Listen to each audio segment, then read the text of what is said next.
ನಮಸ್ಕಾರ ಸ್ನೇಹಿತರೆ. Big boss Kannada 11 ಕಾರ್ಯಕ್ರಮದ ಆರಂಭದಲ್ಲಿ ಚೈತ್ರಾ ಕುಂದಾಪುರ ಹಾಗೂ ಶಿಶಿರ್ ಶಾಸ್ತ್ರಿ ನರಕವಾಸಿಗಳಾಗಿದ್ದರು.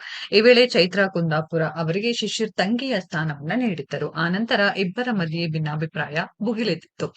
ಈ ವಾರ ಇವರಿಬ್ಬರನ್ನೇ ಬಿಗ್ ಬಾಸ್ ಜೋಡಿ ಮಾಡಿದ್ದಾರೆ. ಏನೇ ಮನಸ್ತಾಪ ಭಿನ್ನಾಭಿಪ್ರಾಯ ಇದ್ದರೂ ಅದನ್ನ ಬದಿಗಿಟ್ಟು ನಾಮಿನೇಷನ್ ವೇಳೆ ತಾವು ನಾಮಿನೇಟ್ ಆಗಿ ಚೈತ್ರಾ ಕುಂದಾಪುರ ಅವರನ್ನ ಶಿಶಿರ್ ಸೇಫ್ ಮಾಡಿದ್ದರು. ಆದ್ರೀಗ ನೋಡಿದ್ರೆ ಶಿಶಿರ್ ಬೆನ್ನಿಗೆ ಚೈತ್ರಾ ಕುಂದಾಪುರ ಚೂರಿ ಹಾಕಿದ್ದಾರೆ. ತ್ರಿವಿಕ್ರಮ್‌ಗಾಗಿ ಶಿಶಿರ್‌ಗೆ ಚೈತ್ರಾ ಕುಂದಾಪುರ ಮೋಸ ಮಾಡಿದ್ದಾರೆ. ಈ ವಾರ ಜೋಡಿ ಟಾಸ್ಕ್ ಚಾಲ್ತಿಯಲ್ಲಿದೆ. ಶಿಶಿರ್ ಹಾಗೂ ಚೈತ್ರಾ ಅವರನ್ನ ಬಿಗ್ ಬಾಸ್ ಜೋಡಿ ಮಾಡಿದ್ದರು. ಇದೀಗ ಜೋಡಿಗಳ ಮುಂದೆ ಬಿಗ್ ಬಾಸ್ ಹೊಸ ಆಫರ್ ಇಟ್ಟಿದ್ದಾರೆ. ನೀವು ನಿಮ್ಮ ಜೋಡಿ ಸದಸ್ಯನನ್ನ ಬಿಟ್ಟು ತ್ರಿವಿಕ್ರಮ್ ಜೊತೆ ಜೋಡಿಯಾಗಲು ಬಯಸುತ್ತೀರಾ ಎಂದು ಕೆಲವರಿಗೆ ಬಿಗ್ ಬಾಸ್ ಆಫರ್ ಕೊಟ್ಟಿದ್ದಾರೆ. ಈ ಆಫರ್‌ನ ಚೈತ್ರಾ ಕುಂದಾಪುರ ಒಪ್ಪಿಕೊಂಡು ಬಿಟ್ಟಿದ್ದಾರೆ. ಬಿಡುಗಡೆಯಾಗಿರುವ ಪ್ರೋಮೋ ನೋಡಿದ್ರೆ ಚೈತ್ರಾ ಕುಂದಾಪುರ ಅವರ ಈ ನಡೆಯಿಂದ ಶಿಶಿರ್‌ಗೆ ಭಾರಿ ಅನ್ಯಾಯವಾಗಿದೆ. ಚೈತ್ರಾ ಕುಂದಾಪುರ ಕ್ಯಾಪ್ಟನ್ ತ್ರಿವಿಕ್ರಮ್‌ನ ಆಯ್ಕೆ ಮಾಡಿರುವುದರಿಂದ ಇಡೀ ವಾರದ ಟಾಸ್ಕ್‌ಗಳಿಂದ ಶಿಶಿರ್ ಹೊರಗುಳಿಯಬೇಕಾದ ಪರಿಸ್ಥಿತಿ ನಿರ್ಮಾಣವಾಗಿದೆ. ಪರಿಣಾಮ ಬೇಸರಗೊಂಡ ಶಿಶಿರ್ ತಮ್ಮ ಅಸಮಾಧಾನವನ್ನ ಹೊರಹಾಕಿದ್ದಾರೆ.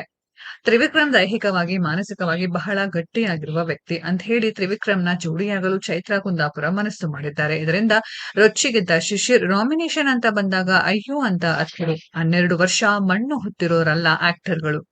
ಇವರು ದೊಡ್ಡ ಆಕ್ಟರ್ ಅಂತೆಲ್ಲ ಕೂಗಾಡಿದ್ದಾರೆ. ಆಗ ಒಬ್ಬರನ್ನ ಈ ವಾರದ ಟಾಸ್ಕ್‌ನಿಂದಲೇ ಹೊರಗಿಡುತ್ತಾರೆ ಅಂತ ದೇವರಾಣೆ ಗೊತ್ತಿರ್ಲಿಲ್ಲ ಅಂತ ಚೈತ್ರಾ ಕುಂದಾಪುರ ಸಬೂಬು ನೀಡಿದ್ದಾರೆ. ಇದರಿಂದ ಏನೆಲ್ಲ ಆಗುತ್ತೆ ಅನ್ನೋದು ಇಂದಿನ ಸಂಚಿಕೆಯಲ್ಲಿ ಗೊತ್ತಾಗಲಿದೆ. ಪ್ರೋಮೋ ನೋಡಿ ಚೈತ್ರಾ ಕುಂದಾಪುರ ಸಮಯ ಸಾಧಕಿ. ನಾಮಿನೇಷನ್‌ನಿಂದ ಬಚಾವಾಗಲು ಎಮೋಷನಲ್ ಆಗಿ ನಾಟಕ ಮಾಡಿದರು. ಈಗ ಶಿಶಿರ್‌ಗೆ ಮೋಸ ಮಾಡಿದ್ದಾರೆ. ಚೈತ್ರಾ ಕುಂದಾಪುರಗೆ ನಿಯತ್ತು ಕೃತಜ್ಞತೆ ಇಲ್ಲ ಅಂತೆಲ್ಲ ವೀಕ್ಷಕರು ಕಾಮೆಂಟ್ ಮಾಡ್ತಿದ್ದಾರೆ. ಸ್ನೇಹಿತರೆ, ಇದರ ಬಗ್ಗೆ ನಿಮ್ಮ ಅನಿಸಿಕೆಯನ್ನ ಕಾಮೆಂಟ್ ಬಾಕ್ಸ್ ಅಲ್ಲಿ ಕಾಮೆಂಟ್ ಮಾಡಿ.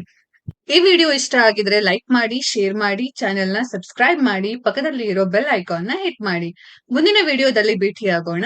ಧನ್ಯವಾದಗಳು.